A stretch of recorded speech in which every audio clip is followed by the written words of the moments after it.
Phillips was a kid up against some bad luck. We have a problem, Francis. Frank? What? Nothing. And when a simple misunderstanding became a complicated mess, I want my bird. My bird is gone, and you know where it is. Maybe it flew out the window. Frank found himself in the hot seat. Breaking and entering, attempted deceit, malicious mischief, theft. At the very least, he should be placed in state custody. Francis is a good boy. You don't know. But all he really needed was a point in the right direction. Francis will be supervised by our community work service program. Caretaker at the animal shelter.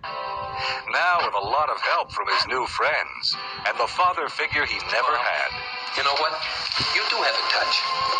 Frank Phillips will get another chance to experience the joy of being needed.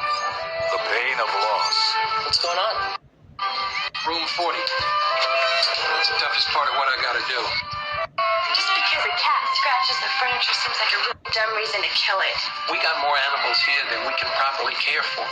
The only humane thing to do is to put them to sleep. And he'll learn one of life's most important lessons. Help someone else. Sometimes the person you save may be you. You did it, Ray. The Goodbye Bird. A heartwarming story of courage and friendship to set the spirits soaring. Your own shelter. In the spirit of Free Willy and other timeless family classics such as The Black Stallion, Born Free, and The Yearling, comes The Goodbye Bird. An inspirational story the entire family will embrace. Starring Wayne Rogers, Cindy Pickett, Conchita Tomei, and introducing Christopher Pettit. The Goodbye Bird, exclusively from World Vision Home Video.